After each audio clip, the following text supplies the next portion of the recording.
వీడియోలో మనం brown egg and white egg ఒక డిఫరెన్స్ ఏంటివి, వీటిలో ఉన్న న్యూట్రిషన్స్ ఏంటివో మనం ఇప్పుడు తెలుసుకుందాం.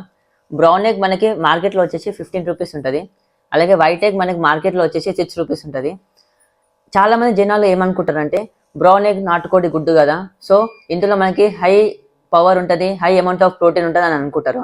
కానీ న్యూట్రిషనల్ విషయానికి వచ్చినట్లయితే మనకి బ్రౌన్ ఎగ్లో ఎంతైతే ప్రోటీన్ ఉంటుందో 6 grams of protein, same protein white ఎగ్లో కూడా మనకి అవైలబుల్ ఉంటుంది. అలాగే బ్రౌన్ ఎగ్లో మనకి 7 గ్రామ్స్ ఆఫ్ ఫ్యాట్ ఉంటుందో, అలాగే వైట్ ఎగ్లో కూడా మనకి 7 గ్రామ్స్ ఆఫ్ ఫ్యాట్ ఉంటుంది. అలాగే క్యాలరీస్ విషయానికి వచ్చినట్లయితే బ్రౌన్ ఎగ్లో మనకి 70 క్యాలరీస్ ఉంటుంది, అలాగే వైట్ ఎగ్లో కూడా మనకి 70 క్యాలరీస్ ఉంటుంది. సో చాలామంది ఏంటంటే వెతికి మరి బ్రౌన్ ఎగ్ అనేది కొంటూ ఉంటారు.